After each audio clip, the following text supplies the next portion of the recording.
তাহলে ধীরে ধীরে এগোনো যাক। যেহেতু প্রথমে কথা দিয়েছিলাম, এই যে মণিগঙ্গা নদীর চর আর সেই চরের বর্তমান পরিস্থিতি কেমন রয়েছে, কারণ এখানে যে সেতু তৈরি হয়েছে সেই সেতুর ছবিটা আপনাদের দেখানো আমি ধীরে ধীরে এগোবো। আর তার আগেই বলে দিলাম যে আজকের কাকদ্বীপ অর্থাৎ দক্ষিণ 24 পরগনার কাকদ্বীপ ব্লকের স্বামী বিবেকানন্দ গ্রাম পঞ্চায়েতের ইস্টেমাহার ঘাট দক্ষিণে আমরা আপনাদের কিছু তথ্যচিত্র তুলে ধরব। যে এখানে যে মণিগঙ্গা নদী রয়েছে এবং এখানে যে মৎস্যবন্দর রয়েছে, তার পাশাপাশি যে সেতু তৈরি হয়েছে, যে এখানকার মানুষজন যারা বসবাস করে তাদের বর্তমান পরিস্থিতি কেমন রয়েছে, তারা শ্রমিক না মৎস্যজীবী না তারা অন্য কোনো বড় ব্যবসা করে, তাদের সঙ্গে নিশ্চয়ই কথা হবে। তবে এখানে অনেকগুলো ভাই রয়েছে, তারা কাজের ফাঁকে এখানে হয়তো তারা সময় কাটান। দেখেছেন ভাইগুলো বসে রয়েছে, সবাই যখন সময় পায় তারা হয়তো কাজ যখন না থাকে তখন কিন্তু তারা বসে বসে কিছুটা সময় নিজেদের বন্ধুবান্ধবদের সঙ্গে গল্পগুজব করে সময়টা কাটায়। কিন্তু এখন বর্তমান যা পরিস্থিতি পড়েছে তাতে করে অর্থনৈতিক যা পরিস্থিতি, তাতে সমস্যা কিন্তু আগামী দিনে একটার পর একটা আসছে। কারণ গভীর সমুদ্রে মৎস্যজীবীরা যেভাবে যাচ্ছেন, তারা যেভাবে মাছ পাচ্ছে না, তাতে করে যে সমস্যা দেখা দিয়েছে সেই সমস্যাগুলো কিন্তু এখনও যেন আষ্টে পৃষ্ঠে জড়িয়ে রেখেছে এখানকার মৎস্যজীবী, শুধু মৎস্যজীবী নয়, এখানকার যারা বসবাস করে তাদেরও। তবে যাই হোক, আমরা ধীরে ধীরে একটু একটু করে এগোবো। আর এই যে সেতুটা, এই সেতুটা কতদিনে সমাপ্ত হবে সেটা এখানকার বিধায়কও বলতে পারবে। কারণ এই সেতুটা যখন হচ্ছিল, সেতুটা একটু ছবি দেখাই, এই সেতুটা যখন হচ্ছিল তখন কিন্তু একটা সমস্যা হয়েছিল। তো ম্যাটেরিয়ালস ভালো কি খারাপ জানি না, তবে একসময় ভেঙে পড়েছিল এই সেতুটা। পরে সেটা খবরাখবর হয়, তারপরেই আবার সুন্দর করে সেটাকে তৈরি করা হয়েছে।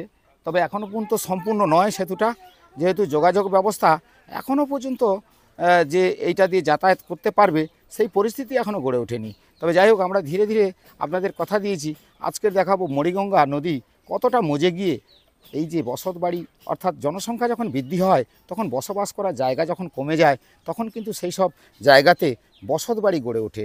আর সেই বসত বাড়ি যখন গড়ে ওঠে তাদের সঙ্গে নিশ্চয়ই তাদের ছবি দেখাবো, তাদের সঙ্গে কথা বলবো, এবং যারা মৎস্যজীবী তাদের সঙ্গেও কথা হবে এবং তারা এই মুহূর্তে কেমন রয়েছে। চলুন ধীরে ধীরে আমরা এগোই। এবারে আমার দাদা একজন রয়েছে, উনি গভীর সমুদ্রেই মাছ ধরতে যায়, তিক্ত অভিজ্ঞতা রয়েছে। গভীর সমুদ্রে এর আগেই বহু দুর্ঘটনা ঘটেছে, তাতে করে বহুত মৎস্যজীবীরা ওই গভীর সমুদ্রেই ট্রলার পাল্টি খেয়ে মারাও গেছেন। তাদেরকে উদ্ধার করা হয়েছিল সরকারিভাবে, কিন্তু এখন ওয়েদার সেইভাবে পরিবর্তন হয়েছে। ওয়েদার পরিবর্তনের ফলে আগে থেকে জানিয়ে দেওয়া হয় কখন সমুদ্র উত্তাল থাকবে বা দুর্যোগ হবে, তার জন্য প্রশাসনিক মাইকিং ব্যবস্থা করা হয়। আর দাদা এ ব্যাপারে জানেন, দাদার সঙ্গে একটু কথা বলে নিই। দাদা, এই যখন গভীর সমুদ্রে আপনারা যখন চলে যান তখন বাড়ি ফিরবেন এমন কোনো নিশ্চয়তা আপনাদের মনে জাগে না? সেটা তো উপরওয়ালার উপরে ভরসা করা যায় যে বাড়ি ফিরবো কি ফিরবো না, কারণ জন্মেছি একদিন মরিতে হইবে। আর আমাদের কোন রুটি রোজগারই ইনকাম করতে হয় এই পথে, সমুদ্রে না মাছ ধরার কাজই হচ্ছে আমাদের রুটি রোজগারের কাজ। এবারে প্রতি সময়ের পরিপ্রেক্ষিতে অনেক কিছুই অনেক ঘটে, কিন্তু সেগুলোকে সব মানিয়ে নিয়ে চলতে হয়। এবার ফিরতে তো হবে। মাছ কেমন হচ্ছে? ততটা সুবিধা না, মানে দুর্যোগের জন্য আবহাওয়া খারাপ? আবহাওয়া খারাপ। আমরা ফিশিং তো ঠিক মতন ফিশিং যদি ওয়েদার ঠিক থাকে তাহলে তো গভীর সমুদ্রে আমরা ট্রলার নিয়ে গভীর সমুদ্রে যেতে গেলে প্রচুর খরচা হয় তো? প্রচুর তো খরচা তো হয়। এখন তো 100 টাকা ডিজেলের লিটার, 1 ঘন্টা যদি মেশিন চালাতে হয় 30 লিটার 40 লিটার করে ডিজেল চলে যায়। তাহলে মাছ না পেলে কি হবে? মাছ না পেলে এগুলো ওই বাবুদের লস হয়ে যাবে। এখনো তো বাজারে দেখতে পাচ্ছি না সেই পরিমাণে পর্যাপ্ত ইলিশ। না, এখনো পর্যন্ত ইলিশ আসেনি দুর্যোগের জন্য, কিন্তু হাওয়া ঘটলে মাছ হবে এরকম সবাই তো আশা নিয়ে আছে। প্রত্যেক বছরে যেরকম হয়, কোনো বছর হয় কোনো বছর হয় না, এরকমই নিয়ে চলতে হয়, কিছু করার নেই। আমাদের এইভাবেই করে চলতে হয়, মানে এইভাবেই দিন কেটে যায়। এইভাবেই দিন কেটে যায় আমাদের। মানে উপরওয়ালার হাত বলতে এই জায়গাটায় আপনাদের বোঝালাম যে যখন গভীর সমুদ্রে মৎস্যজীবীরা যখন পাড়ি দেন তখন তারা জানে যে এই প্রকৃতির দুর্যোগ যখন এসে যায় কত বড় ভয়ঙ্কর পরিস্থিতি তাদের সামাল দিতে হয়। আর গভীর সমুদ্রে যাওয়ার পরেই তাদের যে সমুদ্র উত্তাল থাকে তখন যে সতর্কীকরণ করা হয়, সতর্কবার্তা দেওয়া হয়, তাতে কিন্তু তারা ফেরতও আসে, চলেও আসে। তারপরেও কিছু দুর্ঘটনা ঘটে যায়। যেমন ইদানিংকালে দেখা গেল যে বাংলাদেশ সরকার 2টি ট্রলারকে আটক করেছে। তাতে করে দুশ্চিন্তার কারণ হয়ে দাঁড়িয়েছে এই এলাকার মৎস্যজীবীদের। কারণ বিপর্যয় যখন আসে বা দুর্যোগ যখন আসে তখন কিন্তু তারা কিনারা, গভীর সমুদ্রে অর্থাৎ সমুদ্রে কিনারা খুঁজে পায় না। অনেক সময় এইরকমই দুর্ঘটনা ঘটে যায়, তাতে হয়তো দেখা গেছে আন্তর্জাতিক জলসীমা লঙ্ঘন হয়ে যায়। তবে এইগুলো যে বলতে গেলে যে এই সব ঘটনাগুলো আজকের নয়, ঘটেই আসছে। তবে যাই হোক, আমরা কিন্তু যে কথা দিয়েছি আজকে দেখাবো মৎস্য বন্দর, তার পাশাপাশি এই যে নতুন সেতু তৈরি হচ্ছে যেটা যোগাযোগের জন্য, সেটা যেমন বললাম, তার পাশাপাশি কিছু মৎস্যজীবীদের সঙ্গে কথা হবে, তার পাশাপাশি দেখাবো মণিগঙ্গা নদীর চরে যারা বসবাস করে তাদের জীবন জীবিকা নির্বাহ করছে, তারা দেবীর ছবি আপনাদের কাছে তুলে ধরলাম। এখানে একটু কাজ হচ্ছে, কাজের ছবিটাও দেখাই, কারণ যখনই আমরা যেখানে যাই সেখানে কিন্তু কাজের ছবিগুলো আমরা দেখাই। তারা যে শ্রমিক মানুষ, তাদের যে কাজ করতে হয়, তাদের যে জীবন জীবিকা, এই দেখতেই বুঝতেই পারছেন, যেখানে যাও সেখানে কিন্তু এরাই কিন্তু নির্দ্বিধায় নিজেদের জন্য, অপরের জন্য, প্রত্যেকের জন্য তারা কাজ করে থাকে। হয়তো দেখা গেছে নিজের পরিবারের জন্য কাজ করে, দেখা গেছে শ্রমিক মানুষ হিসাবে ভিন রাজ্যে ভিন জায়গায় চলে যেতে হয়। তবে যাই হোক, এখানে যারা মৎস্যজীবীরা তারা কিন্তু ইতিমধ্যে এই যে দেখাচ্ছি আপনাদেরকে, তাদের নিজেদের জন্য এবং সংসারের পরিবারদের জন্য সকাল থেকে উঠে তাদের এই যে কাজকর্ম, এগুলো কিন্তু তাদের করতে হয়। এই যে সকাল থেকে উঠে তারা যে কাজকর্ম করছে, আর সেই ছবিগুলো একটু দেখাচ্ছি। এটা কিন্তু কালনাগিনী নদীর চর, আর কালনাগিনী নদীর চরে কিন্তু আমরা চলে এলাম। আর এই চর থেকে দেখাবো এখানে একটা সেতু রয়েছে, সেতুর নিচে কিন্তু একটু ঠান্ডা হয়, আর ঠান্ডায় বসে তারা কিন্তু কাজ করছে। চলুন আমরা ধীরে ধীরে কালনাগিনী নদীটা একটু দেখাবো। যেহেতু মণিগঙ্গা নদীর সঙ্গে কালনাগিনী মিশে গেছে, আজকের কিন্তু সেই নদী নেই, নালাতে তৈরি হয়েছে। কারণ যতটা বসতবাড়ি হয়েছে, তার বসতবাড়ির ফলে এলাকায় কিন্তু ধীরে ধীরে নদী মজে গেছে। এখানে কিন্তু সেই ছবিগুলোই আমরা তুলে ধরবো, দেখাবো আপনাদের সঙ্গে, এবং তাদের সঙ্গে কথা হবে। তারা এই যে সকাল থেকে বেরিয়ে পড়ে এই নিজেদের জন্য নয়, পরিবারের জন্য, নিজেদের জন্য যেমন পরিবারের জন্য তেমন, এই যে রুজি রোজগার করতে হয় তাদের সঙ্গে কথা বলা। সকাল থেকে যখন বেরিয়ে পড়েন, এদিকে তাকান, সকাল থেকে তো বেরিয়ে পড়েন, এখন এই কাজের উপরে কি নির্ভর? এদিকে আসেন। এই কাজের উপর নির্ভর। এই মাছ ধরতে যেতে হয়, আর জাল সেলাই করতে হয়, সব নিজেদেরই করতে হয়। হ্যাঁ, সব নিজেরা করতে হয়, মাছ ধরতে যাইতে হয়, জাল করতে হয়। এবছর মাছ তো হয়েছে? এবছর মাছ হয়েছে। মাছ হয়েছে? হ্যাঁ, হয়েছে। এটা কোন জায়গা? এটা তো কাকদ্বীপ ডিস্ট্রিক্টের ঘাট। কি নাম আপনার? আর নাম তপন দাস। তো যাই হোক, এই কারণেই বলা, এখানে আমরা দেখালাম, একটু এগিয়ে যাই, এগোতে এগোতে দেখাবো যেমন সেতুটা, আর তারপরে এখানকার পরিবেশ, এখানকার মানুষ কেমন থাকে, সেগুলো সবই তুলে ধরবো, আপনাদের দেখাবো। আজকের কথা দিয়েছি যে মণিগঙ্গা নদী, যে নদীতে একসময় জাহাজ, নৌকো থেকে শুরু করে একাধিক যে সমস্ত চলতো, আজকের কিন্তু সেই নদীর হাল অনেকটাই বেহাল হয়েছে। মণিগঙ্গা নদী থেকে এই যে কালনাগিনী নদী চলে এসছে, কালনাগিনী নদীর জলটা দেখেছেন? আমি যদি জলটা দেখাই, কালো কুচকুচে জল হয়েছে। আর একটু দূরেই গেলে কাকদ্বীপের বড় বাজার, আর তার পাশাপাশি এই যে ম্যানগ্রোভ গাছ এখনও কিন্তু রয়েছে। সেই ম্যানগ্রোভ গাছগুলি রক্ষা করার দায়িত্ব কিন্তু আপনার প্রত্যেকের। তবে এই যে সেতুটা আমি দূর থেকে দেখাচ্ছি, সেতুর ছবিটা দেখছেন, এই সেতুটা কবে সমাপ্ত হবে, কবে যাতায়াত হবে, এটা নিয়েই একটা বড় প্রশ্নচিহ্ন থেকে গেল। এখনও পর্যন্ত যা অবস্থা, এখনও সেতুর কোনো কিছুই হয়নি। এইটুকু কালনাগিনী নদীর উপর থেকেই এই সেতুটা আপাতত বাঁধা হয়েছে, দেখতেই পাচ্ছি। তবে সেতুটা যে বেশ বড়, সেটা কিন্তু দেখে বুঝতে পারছেন। তবে যাই হোক, আমরা ধীরে ধীরে সেতুর ছবিটাও দেখালাম। অর্থাৎ এই যে স্টিমারঘাট পশ্চিম যে সেতুটা, এটা যদি চালু হয়ে যায়, এটা যোগাযোগের ব্যবস্থা কিন্তু এপারের মানুষের সঙ্গে এপারের মানুষের অনেকটাই তাড়াতাড়ি হতে পারে।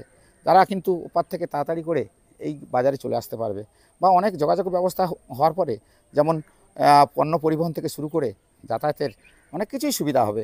তবে এই পোলটা বা এই সেতুটা কবে শেষ হবে সেটা এখন দেখার। তবে যাই হোক, আমরা ধীরে ধীরে এটাই কালনাগিনী নদী আপনাদের দেখালাম, এই কালনাগিনী নদীর উপরে এই সেতু। তবে এই কালনাগিনী নদীটা ধীরে ধীরে বাজারের দিকে চলে গেছে। কালনাগিনী নদী অনেক দূর পর্যন্ত গেছে। এই কালনাগিনী নদীর নাম অনেকে হয়তো জানেন, আবার অনেকে জানেন না। তবে এই নদী সেই নদীর অবস্থায় নেই, মাঝে মাঝে ফেলে ফুপে ওঠে। তবে এখানে যেহেতু পর্যাপ্ত ট্রলার রয়েছে, সেই ট্রলারগুলি কিন্তু এই এলাকায় নোঙর করে থাকে। তো চলুন আমরা এবারে ধীরে ধীরে এগোতে থাকি, এগিয়ে আপনাদের আরও কিছু দেখাবো যেখানে মৎস্য বন্দর রয়েছে। আমরা একটু দূর থেকেই মৎস্য বন্দরটা দেখাবো। এখানে গড়ে উঠেছে বসতবাড়ি কিন্তু প্রচুর রয়েছে, কারণ এদের বসবাস করার জায়গা কেবলমাত্র এই নদীর চর। আর নদীর চরে কিন্তু ইদানিংকালে অনেক বসতবাড়ি গড়ে উঠেছে।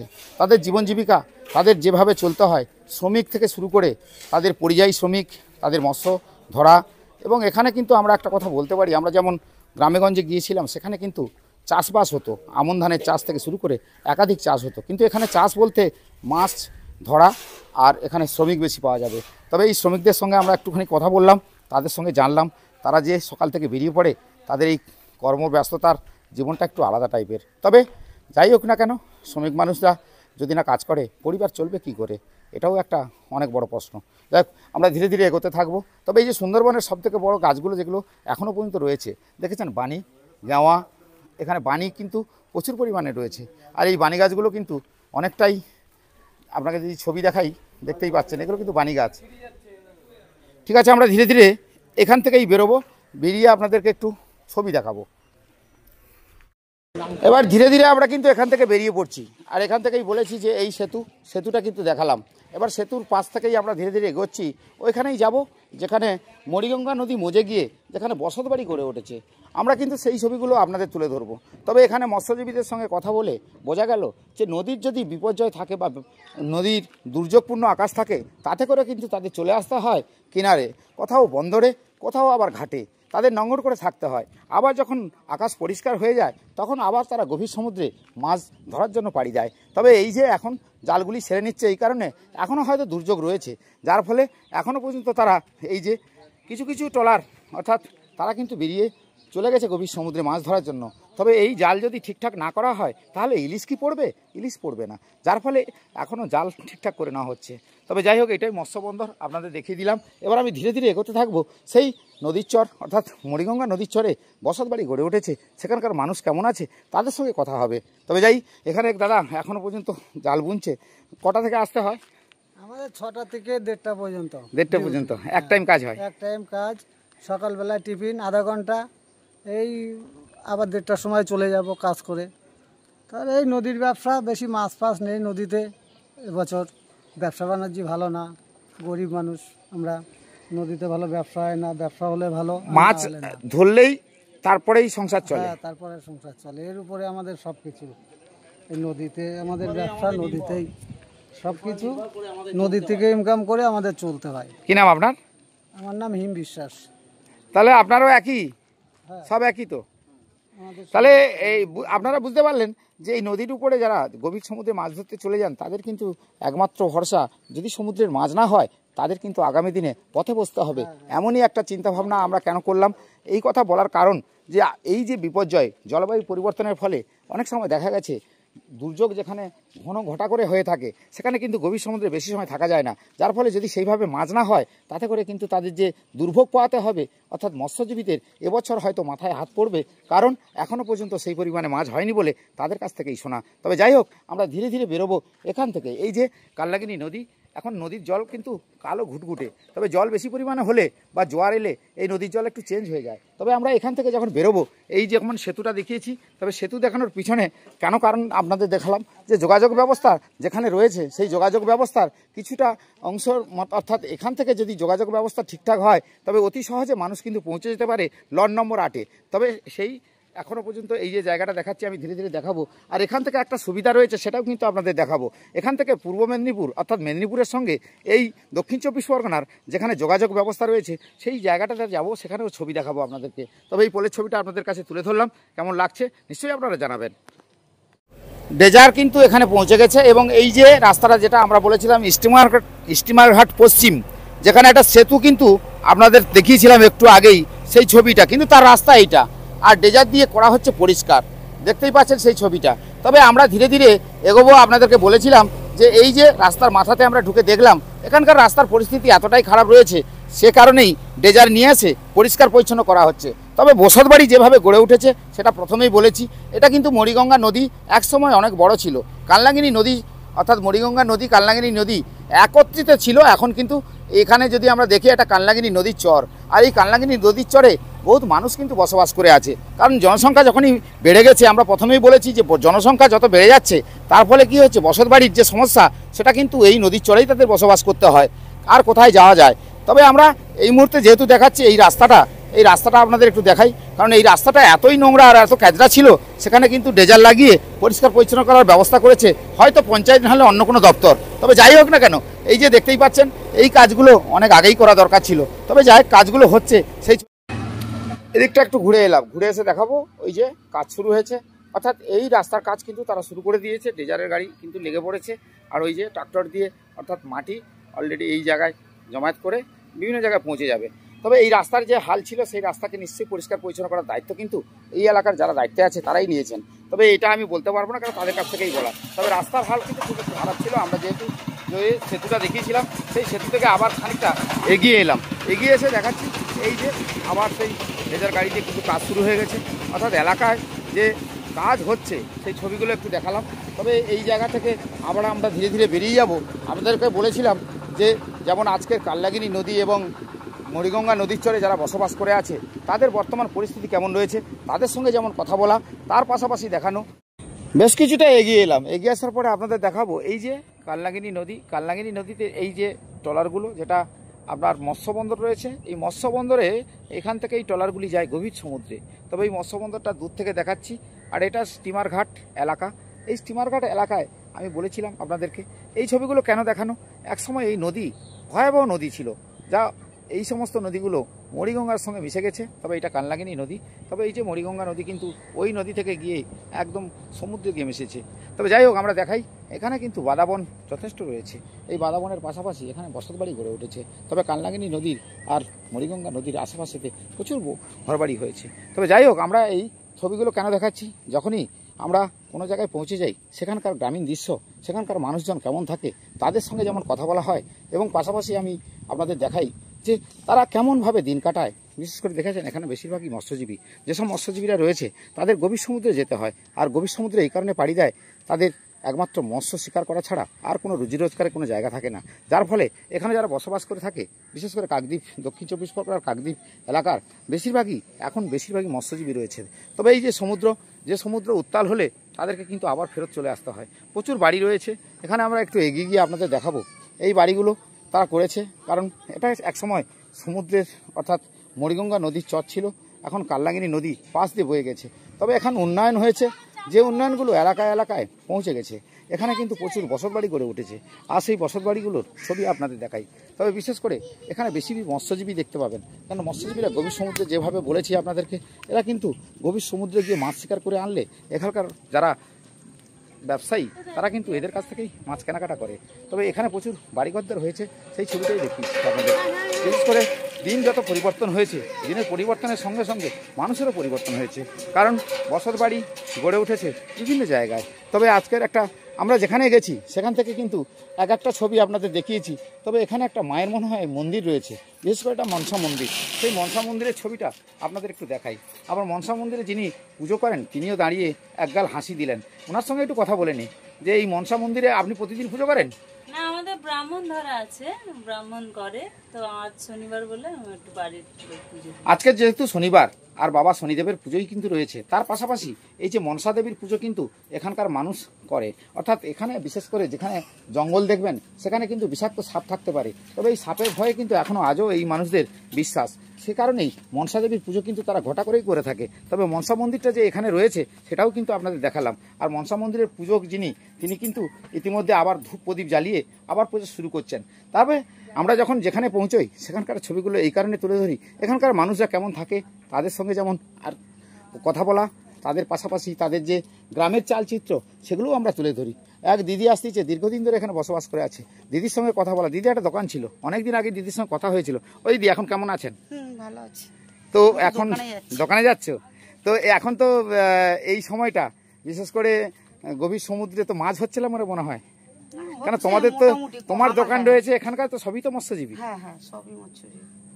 তো দিদির সঙ্গে কথা বললাম, দিদি বলল যে এই এলাকায় যারা বসবাস করে রয়েছে তারা বেশিরভাগই মৎস্যজীবী, তবে তারা গভীর সমুদ্রে চলে যায়। তবে তাদের বিশ্বাস এই যে মা মনসা দেবী, যেহেতু আজকে শনিবার, তবে এই মনসা দেবীর পুজোটা আমি একটু দেখিয়ে দিলাম আপনাদেরকে। তবে ধীরে ধীরে এবার এগোতে থাকবো, দেখাবো যে এই যে কালনাগিনী নদীর আশেপাশে যে বসতবাড়ি গড়ে উঠেছে, অর্থাৎ জনসংখ্যা যখন বৃদ্ধি হয় তখন কিন্তু জায়গার সংকট দেখা দেয়, যেখানে সেখানে মানুষকে বসবাস করে কোনো রকমের জীবন জীবিকা নির্বাহ করতে হয়। তবে এই ছবিটা কেন দেখালাম, আমরা যখন গ্রামে পৌঁছে যাই তখন তাদের কিছু চালচিত্র আমরা তুলে ধরি। চলুন এগুলোও দেখালাম। এই যে বাচ্চা বাচ্চা ছেলেরা তারাও কিন্তু কাজের সঙ্গে জড়ে পড়েছে। এছাড়া কাজ কি কাজ হচ্ছে? জালের কাজ হচ্ছে। গভীর সমুদ্রে যেতে হয়।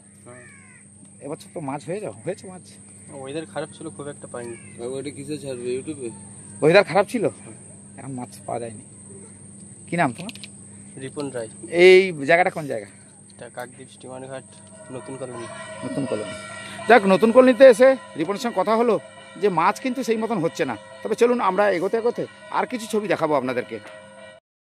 কিছুটা এগিয়ে আসার পরে দেখলাম একটা কথা লেখা আছে, বার্ষিক সাধারণ সভা, অর্থাৎ কাকদ্বীপ ফিশারম্যান ওয়েলফেয়ার অ্যাসোসিয়েশনের এই যে অফিসটা হয়েছে, দূর থেকে দেখাচ্ছি আপনাদেরকে। এই অফিসটা কিন্তু এক জায়গায় ছিল, স্টিমার ঘাটের কাছাকাছি ছিল। এখন নতুন কলোনি যেটা গড়ে উঠেছে তার পাশাপাশি এই অফিসটি হয়েছে। অনেকে হয়তো কাকদ্বীপ ফিশারম্যান ওয়েলফেয়ার অ্যাসোসিয়েশনের যে অফিস সেটা হয়তো আপনারা জানেন না, কিন্তু আমরা তুলে ধরলাম, দেখালাম আপনাদেরকে।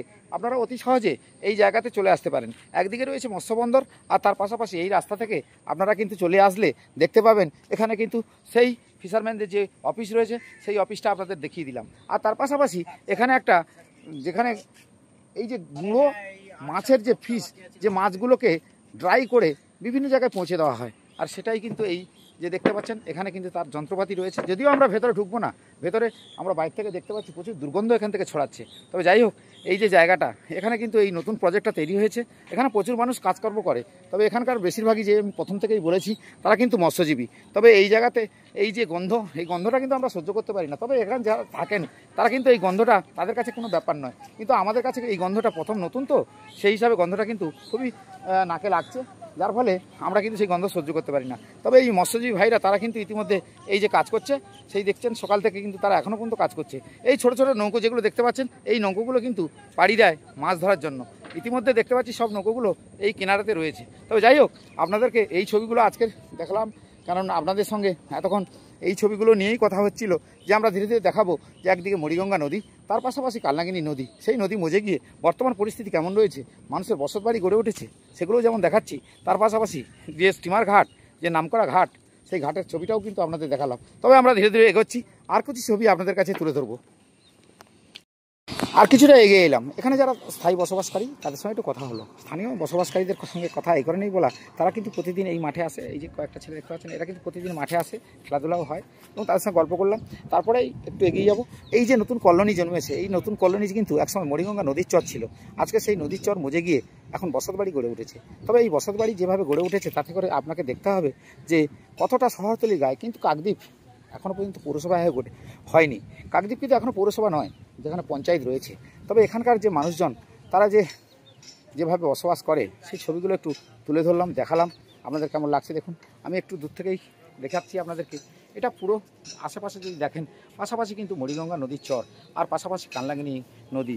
তবে এখনও পর্যন্ত এই রাস্তাগুলো কংক্রিটের হয়েছে। এখানকার মানুষজন তারা সকাল থেকে কাজে বেরিয়ে পড়ে। রাস্তার কাজ হচ্ছে। তবে এই যে আমরা ছবিগুলো দেখাচ্ছি এই কারণে, এখানকার মানুষ কিন্তু কিছুটা পাকা বাড়ি করেছে, তারপরে মাটির বাড়ি রয়েছে। তবে গাছপালা প্রচুর হয়েছে, নারকেল গাছে দেখেছেন, প্রচুর নারকেল গাছ হয়েছে। এগুলো নদীর চর, খুবই উন্নত। এই যে নদীর চর, যে মাটি যে উর্বর, সেটা কিন্তু দেখেই বুঝতে পারছেন। তবে এই যে আমরা এলাম, আপনাদের দেখালাম, এরপরে আমরা ধীরে ধীরে এগোবো আমাদের গন্তব্যস্থল কাকদ্বীপের। এই যে বেশ কিছু চিত্র আপনাদের তুললাম। এবার আমাদের গন্তব্যস্থল হবে ময়নাপাড়া এলাকা, যেখান থেকে লঞ্চ ছাড়ে সেই পূর্ব মেদিনীপুর আর দক্ষিণ চব্বিশ পরগনার জলপথে যে যোগাযোগ, সেটাই দেখাবো। চলুন আমরা ধীরে ধীরে এই স্টেডিয়াম থেকে এখন বেরোবো, বেরিয়ে আপনাদের ওই জায়গায় পৌঁছবো যেখানে দুটো জেলার যোগাযোগ জলপথে, সেটাই আমরা ধীরে ধীরে এগোতে থাকি, সেটা দেখাবো।